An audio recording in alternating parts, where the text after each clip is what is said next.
right, you guys, welcome back to another episode of Car Talk, where Ryan and I discuss everything in the car community, scene, industry, and culture. I'm your host, Big Mike, with. Ryan Bossery from Rywire. And you know what, guys? We're going to dedicate this episode to you guys, to the people who are leaving the comments and asking questions, right? There's a lot of questions in the comments here and on our DMs on Instagram, etc. And we just want to answer them for you guys. So we're going to dedicate this episode to answering some of the most prevalent and important questions. Yeah. So Ryan, why don't you kick off? So one of the questions that we got I guess this was like on YouTube or something, was saying, where do you get your inspirations for the builds that we do? And, both of us have done more than one car, and they're pretty involved and different, and like, how do you get the ideas, right? Yeah. So I guess for me, a lot of the inspiration and like sources that I get my information and, ideas, are from different things, but a lot of it's from racing culture, Mm-hmm. right? Kind of like, I don't know, like whether it be like a drag racing, drift. There's all these things that you see when you kind of go to those events or I get asked to do jobs specifically for, let's say, for Formula Drift. We need to add these sensors. We need to, do this, whatever. And I'll look into it and I'll be like, wow, they're setting this up a certain way, whether it be suspension, whether it be electronics, right? Yeah. And you just like, it kind of opens your mind up like, wow, that's pretty cool, right? Right. And then you end up entering a wormhole, right? So you're going down this path where you're like, you see one thing and then I want to know more about what's an infrared sensor. Sure. What does an infrared sensor do? Why do you need that data? What's it for? And then you figure out the technology, and then maybe you'll use that for something else. Yeah, like the first time I even heard the word yaw. Yeah. I was just like, okay, and I looked it up, Mm-hmm. and I was just like, there are classes in which once you get into that world, you can data log everything. Yeah, like telemetry. Anything and systems everything, yeah. So Sure. lean and yaw and weight and angles and temperatures, So I understand the wormhole you're talking about, Yeah. because if it's a thing that you weren't necessarily well versed in, you have to. You have Yeah. to then learn it. And because of my occupation, I need to understand these things, and I need to be educated for my customer. But because of that knowledge, these things for like a racing car that I'm doing, and I get to see it with my own eyes, and I'm under the car potentially, Yeah. and I'm like, whoa, they did it this certain way, and then I kind of learn from that, and then I'll be able to implement that to maybe even something totally different. Right. But that's where I'll get these inspirational things. A lot of OEs, for example. Okay. So for me, especially with the EV stuff right now. Yeah, because the OEs they've got it down. Yeah. They've got it smooth and linear. Right, Yep. right. So my whole thing is like the small OEs. There's all these like little tiny OE companies that are like they maybe have one car Yeah. and they're, X amount of production, and they're trying to be the next Tesla Yeah. or something like this. And their ideas are amazing. The way that they can manufacture, like, let's say there's all these like components that you need for electric vehicles, DC to DC converters, chargers, battery management systems, and these OEMs, if you like dig in deep, you could see the way they package their electronics Okay. is wild. Like, they'll design something where everything modularly bolts on, shortest distance of wires, like, and then you just literally like, you're like unfolding components Okay. off of a So what you're structure. saying is the mechanical and electrical engineers that the OEs have are really just that good. They're really amazing. And the guys that are just backyard boogie action doing Mhm. their thing, it's nothing spectacular, but Yeah. you dive into some of these OEs and you're like, wow. Okay, so it ironically, right? OE stuff was what we started, but we wanted to redo or make it better. In this case, it's sort of an opposite, because they've got it packaged both space wise and efficiency wise, Mhm. and mechanically that you're inspired off of the OE. Yeah, for now, like especially with the EV stuff, With because the everything EV is so stuff. new that they're literally leading the way. Mm. Like some of the guys, hopefully me, you know, in a year or so when I have a little bit more experience with EV vehicles, maybe I could be one of those industry leaders in directing the aftermarket. Yeah. Oh yeah. No, But- you will. But You will. but the OE stuff You will. is inspirational, and I think that every single builder that does, I'm just go down the EV road again Mhm. because everything's so new. Yeah. They're all looking at OEs right now and going, wow. Mm. The guys that are, you know, kind of on their game Yeah. for that EV aftermarket Yeah. are all looking at the original manufacturers just like in awe at some of the designs that they have. You know, whether it be cooling, charging, et cetera, et cetera. It's pretty awesome. So that's a big But that's one. EV. But what about, okay, so I know that the people asking the question, they're probably Yeah, they're- thinking about something other than your EV, right? I look at aftermarket companies as Okay. well. You know, I mean, even though like technically I am an aftermarket company. Well, no, let's try it like this, right? I mean, if this is, okay, for the person who left that, well, it wasn't just one of you guys. There was a few of you guys that asked that kind of question in various ways at different times. So, hopefully I'm doing you guys justice with this. But what I think they meant, right, Okay. is let's just, to cover all the bases, let's run through the cars. So let's just do it CRX. Okay. Sure. What were your inspirations behind your CRX? Well, one of them was kind of like at the time when I was building that CRX, it was like the guys doing like the dip parts.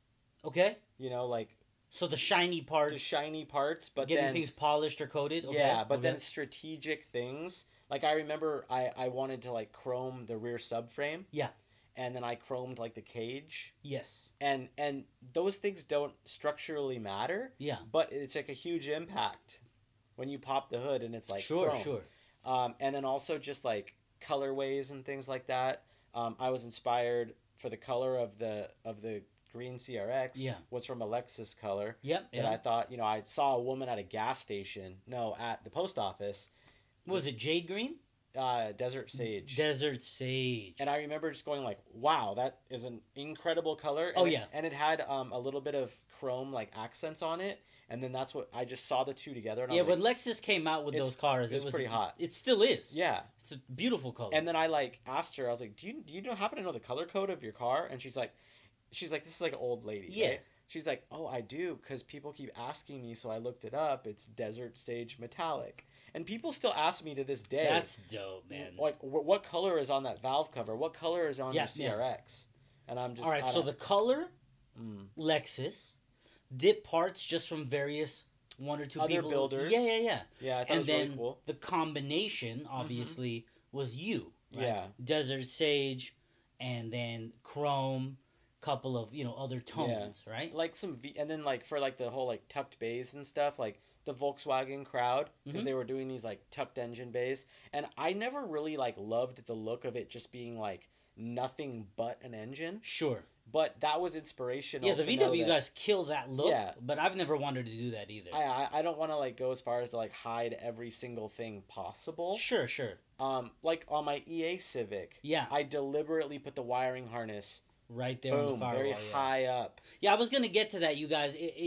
For those of you that may not know about the CRX, you just gotta Google it. Rywire CRX Super Street, because it was featured in Super Street. That might be a way to see photos.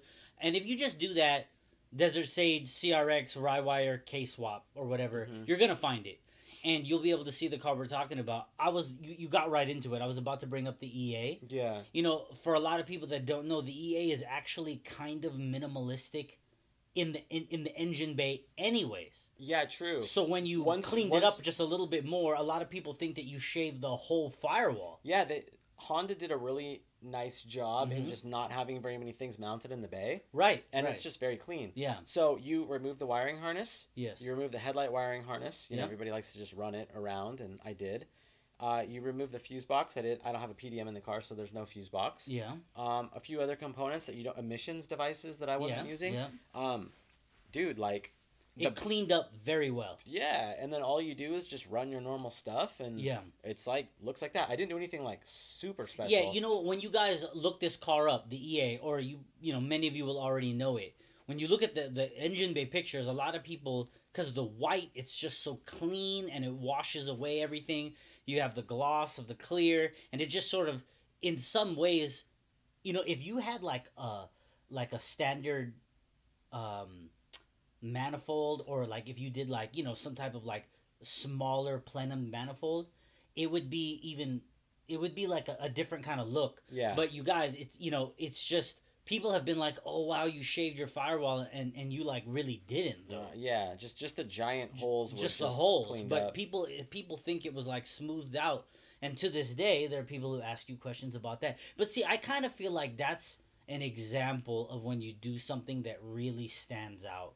Yeah, Is that whether right. it's a year or 15 years later, people are still like, And it's still hey, great. Yeah. yeah, and you know, it's just like the EA. Okay, so the CRX and the EA in many ways are similar because body wise they're very simple. Yeah, very I simple. mean, the EA has Zeus fasteners, and when you really look, it's got some custom metal work. But as far as widened or lip kits, even super subtle. It's just Japanese wheels, a wing, Yes. custom mirror, Mugen mirrors, and then like a front lip spoiler. Right.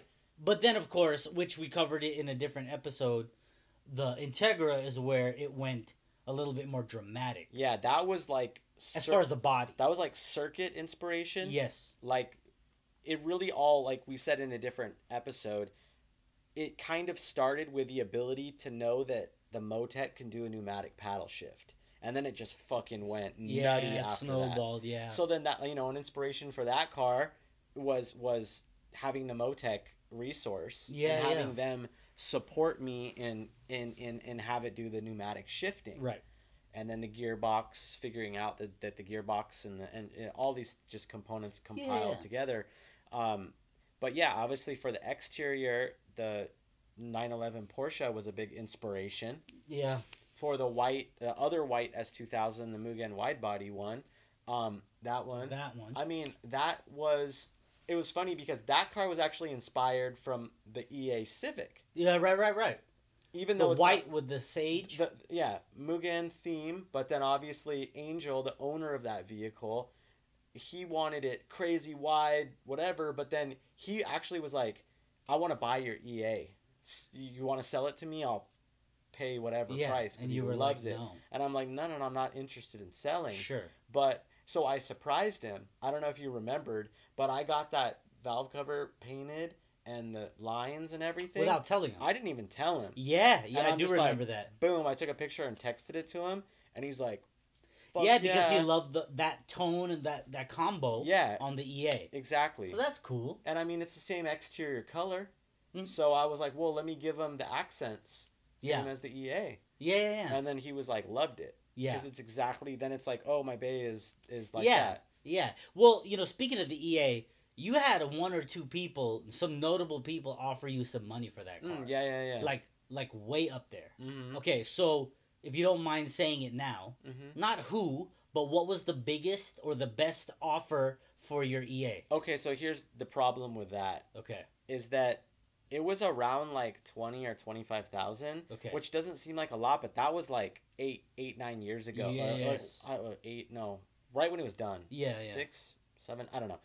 I'm really bad with time. But when that car was finished, a lot of people were asking to buy it. Now, people don't even remember I have it because it's just in the museum, and it's like not even, it's out of sight, out of mind. Right. So lately, nobody's asked me. But as we know, the prices of the aftermarket, for Hondas has fucking skyrocketed. So in today's numbers, it's way, way more. Right. Well, then again, for the sake of argument, because of the changes made, albeit subtle, it might not. Like if it was OE and just repainted, that might go for 40, 50 grand. Sure. But because it's the average person, it's going to be different. That driving experience, it is different. Yeah. So who knows, right? But yeah, I mean, 20 or 30 then was a lot of money. Yeah. Yeah, and you were just like, nope. Yeah, I was like, I love it too much. Like, one person asked to buy it, and I'm like, I'm not gonna tell you a price. Sure. You can offer me whatever you want to offer me, Yes. but I want to tell you that when I finished the car, I like got emotional. Yes. Like I like started tearing up, and I've never felt that way about a car before. Yeah. So I'm like, money talks, but just know that that's the way. This has a certain This place. has a yes, and the way that I acquired this car, Sure. and you know what my friend John really like gave me all the resources to get that car finished the way it is, and I owe a lot to him. Yeah. So it means more than just like, oh yeah, well I have like, 15 Right. into it, so you give me 20, I'm cool. Sure, Like sure. it's not how, So okay, so back to the inspirations, right? Sure. CRX, EA, S2000, Integra. Mm-hmm. Your Porsche, it is a street legal race car, Sure. right? The GT3 RS, like that's just beautiful for what it is. Yeah. And then I mean, when it comes to all the other stuff, I mean, the more notable ones are what we've covered, right? And then the EV, you touched on that in the beginning, right? Mm-hmm. So, I don't know if you guys wanted him to be more technical, but I really actually kind of like that because it's just like you learn about something, you learn about something either because you wanted to or because you have to, because a customer wanted to hire you, right? Sure. It's kind of the, in a way for me, it wasn't a customer, it was writing for the magazines, right? Okay. When I contributed to all the magazines. So you were seeing like just all these cars, and well, it was actually forcing you to dig deep. For sure. Because For sure. For me, like when you're on the surface and you're looking at these cars, Yeah. they kind of all end up looking the same. Yeah. But once you start like digging into a story about somebody, the reason why, acquiring how, parts, why they are doing, and just pretty much answering that question. Yes. But what it was is when I first started writing, it was with Honda tuning. Mm-hmm. But as I started writing and I did, Super Street and Import Tuner, that's where it started being about other types of cars, other manufacturers, other styles of builds. And so if you're writing about a Q, an Infiniti, or if you're writing about a Lexus, or you're writing about a VIP build, what I didn't know from just general observation, I needed to look into. Yeah. How rare really is that? Or how hard is it to acquire X, Y, and Z? And so, I started to appreciate, even if I didn't want to build anything like that, I learned a long time ago, years ago, certain things. And I found it to be very helpful as far as broadening horizons. So, that's why when it came to my inspiration for the builds that I've done, I feel like whether I can even put my finger on it or not, there's been an inspiration from any magazine car that I've ever read when I was young to when I was writing the feature. There's going to be some piece of that that's in my memory because, before forums, it was magazines, then forums. And that's all we did was just read and look and memorize and save photos. Yeah. And like just look at them all day long. those build threads used to get very in depth. Yeah. People love just take pictures of every little step that they're doing. Yeah, and we would just right click and save all day long. Yeah. So we'd all have these car folders. Yeah, and then you'd be like, I really like how this person did this one thing. Yeah. It that could be- color, but I don't like those wheels. Those wheels, but I don't like them on that car. Right? Or those wheels and that car, but I don't like either of them in that color. And Sure. then that bay, Desert Sage, that's a Lexus color, right? Blah, blah, blah. So, yeah, man, for me, having friends that drag raced, going to the pits. So, that's the first time I saw a swirl pot and a surge tank, however fucking long ago, was at like a Time Attack event. Mm-hmm. And or in the pits. Yeah, the funny thing too about like a surge tank or something like that. Okay. A swirl pot, let's say. Yeah.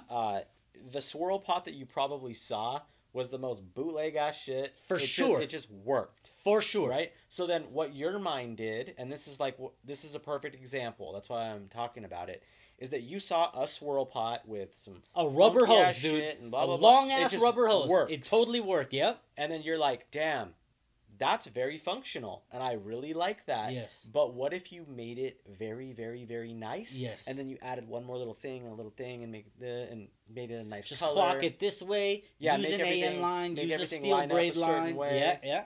And then now you have this like end result that's like, wow, you know. But really, you know, you got the inspiration from a race car. Absolutely. That never cared if it was clean Never or not. gave a Yeah. damn. They're out there just tearing shit up, and there's stains and scratches everywhere. The beating, Right. it looks like they did it themselves. But you know, the aesthetic side of it is just the way I am. Yeah, Right, I because want- you can easily make all your clocking directions and make it you, Yes.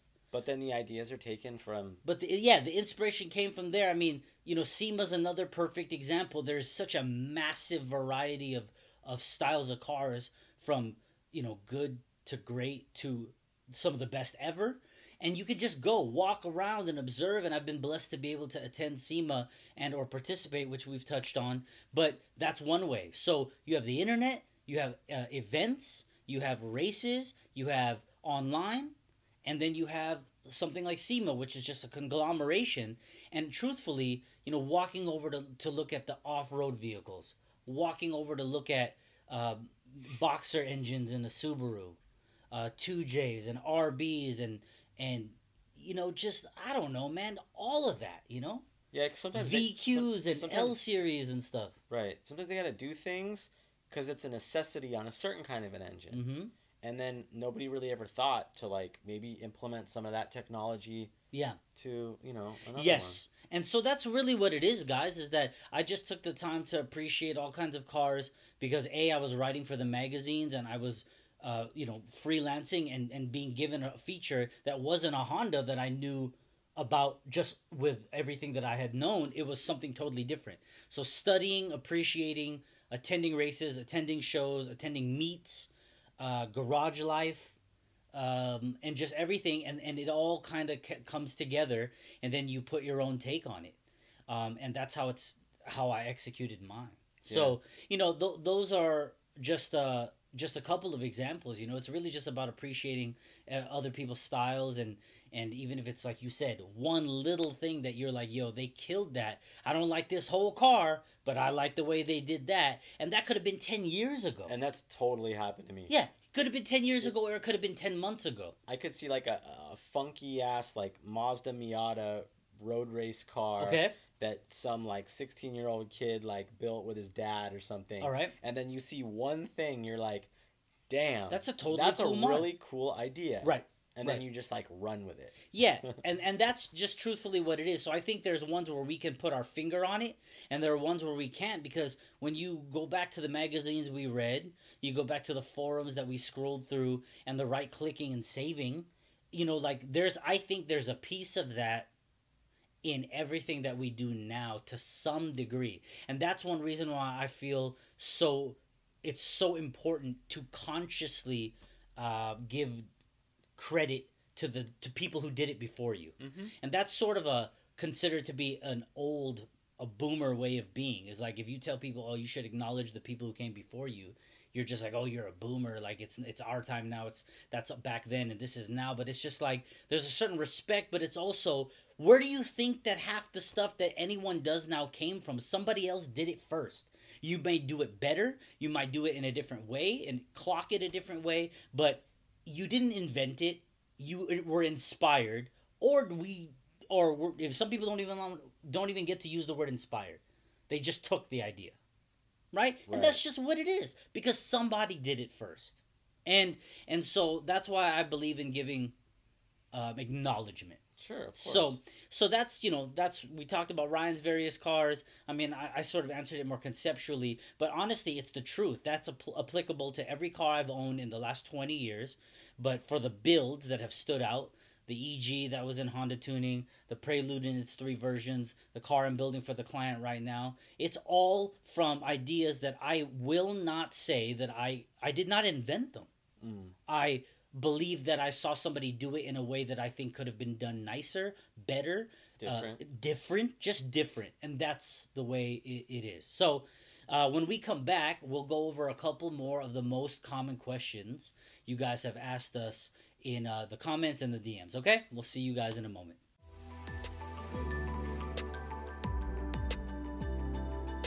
Hey, what's going on, everybody? Ryan from Rywire here, and today I have something really, really cool to show you. What I want to show you guys is that nothing that I'm doing here is so far-fetched that you guys can't do it at home. We don't have any CNC, there's no 5-axis machine here. I'm literally just using my brain and hand tools to get a really, really cool project done. Even in the most basic conditions, a beautiful outcome can arise.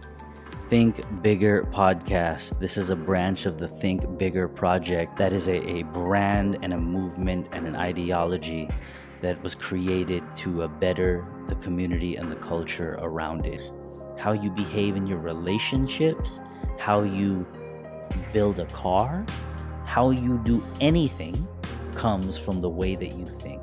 And if you can start there, then everything else will follow. All right, you guys, welcome back. So, questions from you guys.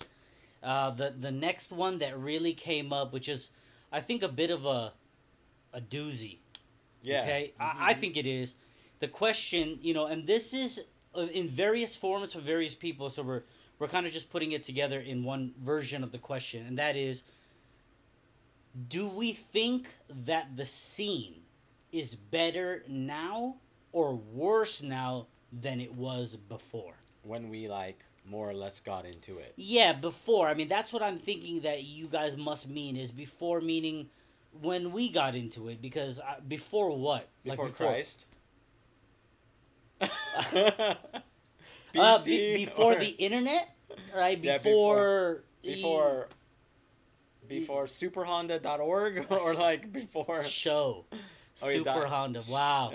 Okay, so let's go with that, right? I mean, and truthfully, if the question isn't asked in a specific way, we kind of have to just speculate. So, okay. Ryan, you know what? You start, man. You tell me, do you think the scene now is better or worse than it used to be? worse You think it's worse? now Okay. than it used to be. Why? Oh, I didn't think that was part of the question. No. I'm just kidding. You gotta do the why. I know, I'm joking. I think it's better. It was better then. Okay. It could have a lot to do with me. Sure. Because I was a different person then. There's a random bug flying in front of the thing. there is. Anyway, I was a different person then. I was younger. Everything's new to you. Okay, Mhm. when something is new to you, everything is amazing. True. It's when you're 16 and you get to have sex for the first time. It's amazing. There's colors going off. There's colors. I'm saying you go to your first. I remember the first big car thing that I went to. Yes. My friend was visiting, or he was living in Minnesota, and there's this place called Midway. Okay. Midway, Minnesota. Yeah. And they would have, it's oh, we're going to go to Midway. Oh, man, I heard all about this. Yeah. There'd be a parking lot full of, Japanese imports. Yeah. A parking lot full of motorcycles. Yeah. A parking lot full of hot rods, right? And hundreds and hundreds of people. People be parading around doing burnouts. There's people just lining the streets. Yes. And Just you were the egging point people is on. you were just in full blown awe. My jaw was on the ground, Yeah. and I'm like, this is fucking amazing. Yes. The smell of burning tires just on the road, cops pulling people over, so much excitement. Oh my god. Right? My The head's on 90s. fire, my head's spinning. Yes. And then now, when I see somebody doing a burnout and da-da-da, I'm like, You're a piece of shit. so That's a very big difference. it's a huge difference. Yes. And you Yeah. know what? A lot of that difference is me. I'm just saying. The perspective. It's the perspective. So me saying, is it better now or is it better then? Yeah. For me, because I'm who I was then and I'm who Sure, I am sure. now, it's on me. It was better then because it was new and fresh. Okay, And I that's really my, like that. There's a lot more to that answer, but that's my No, but short version. I actually really like that because, truthfully, you guys, I think there are a lot of people who speak at people, and their opinion, they give it to you like it's fact, you know? And we appreciate the growing subscribers and the people who have, before this car talk even existed, who have reached out to us in person at the events all over the country and the world via email, DM, blah blah blah, and who have come into the scene and industry deciding that we are people who are worth asking, is what I'm trying to say. But the one thing that, I've personally tried to work on consciously is it's never speaking at someone. You're speaking to someone, right? And it's sharing a perspective. Ryan explained it very well. I think that that's just quite simple. Is that better or worse is relative, and it's an opinion, and this is our perspective and our opinion. And so I'm gonna completely agree with him, in that yes, we are different people, because the first time I went to a 2, 3, 5, 700 car parking lot meet in Southern California, I walked around like, this is fucking crazy. There's energy and people, and you want to be a part of it. Yeah, and there's girls, and there's food, and then there's just cars, and you don't know anything about what you're looking at. You just know that people are excited and they're talking to each other. Nobody even had cell phones with cameras. No one. It was just, you were just in the moment. And that's going to start to get into the whole different thing of like technology and stuff. But at that time, you just had to be there. You heard of it because you knew somebody. It was word of mouth. You couldn't just blast it all over the internet. And so you felt like you were a part of something a little bit secretive, even though there were hundreds of people there. So there was that kind of allure, and you had no idea if the cars were good or not. I mean, except for the ones that, even then, like, weren't all one color or whatever. But other than that, you just sort of like were excited to be there. And then, now you can kind of go back, and you turn back time, and you can remember some of the sheer stupidity that was happening around you. The shit people were saying to each other, like just making up facts about their engines and shit. Yeah, when you think back on that and you're like, there's no goddamn way. Yeah, there's no way. I mean, back then, even then, when somebody did a burnout, I thought I was like, you're going to get all the police to come. I didn't think it wasn't as irritating as it is now. Like, now I want to fucking run up and, like, knock them the fuck out. Especially, well, maybe it's also because, like, I like, host events. Yeah. And it's a perfect way to ruin the whole thing. Yeah. But, two-stepping is, like, such a normal thing now to do in a parking lot. Yeah. But, there was less of it back then. Because now when someone sees a camera out, they want to do it. Yeah. But, so I guess to answer it more bluntly, I think it was better before. I think it was better before for some of the exact things he said, but also because I believe there was a certain amount of excitement and that we talked about, and that excitement, if channeled the right way, when it was channeled the right way, created what we have now. And I think that type of passion in its raw form is very dangerous, because that's how you get... Okay, for example, the people who do takeovers, the people who stop the freeway and start racing, are they passionate about what they're doing? Yes. They're in love with what they do. Yeah. It's just fucking idiotic and rude and illegal and dangerous, blah, blah, blah, blah, blah. And it's just like, I used to freeway race. I mean, I in my EG, I hit 130, one time racing a dude, and I would never do that now. Yeah, right? Yeah. There's no way. I mean, I would never fucking do that now. I've gotten pulled over for racing on the highway when I was younger. And they didn't impound you or just give you a crazy ticket? I like crazy ticket. I got scolded. I got all kinds of stuff. Sure. But that's what I'm saying. The things that we used to think were cool, which is why I also don't want to judge the younger people, because I was 16 once. Been there, done that. Right, except that the only difference now is that the internet provides what could have been. I mean, it still is if you want it to be. But what ended up, it could have been the greatest source of inspiration but it's turned into the greatest source of misinformation and misinspiration. Meaning the internet has made you be able to know about an event in larger volume, and it's helped events become bigger. It's helped the scene grow. It's helped the industry grow. But at the same time, I've touched on this with you, Ryan, just on a personal level, aside from, car talk. I don't like it because the speed at which the internet moves has also eliminated the reverence and the integrity for certain things. Meaning, like, I think it's worse now only because there is a very severe dilution. What someone would take a long time to create, it was appreciated in a far different way than it is now. Because now it's like you just need to do the most as often as possible to get attention. Before, you didn't have to do that. There were always the people who had the personalities to act that way. Yeah. But now it's like if you are cool, calm, and collected, you will literally go unnoticed. Yeah, you'll go. There's only the discerning. Okay, so there are people. Yeah. This small cream of the crop of observers, fine, they will always be there. But that is diminishing. Rapidly, now you have to act the loudest, talk the loudest, have the most exaggerated facial expressions.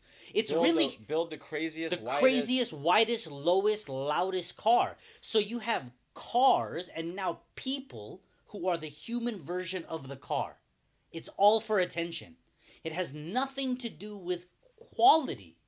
It has nothing to do with journalistic integrity. It has nothing to do with the quality of a photo. It has nothing to do with the quality of a caption or even the grammar of the caption. It has nothing to do with that. It is, let me post as often as possible. Let me drive and tell the world I'm driving as often as possible. Let me two-step race and do the most outlandish things and post them.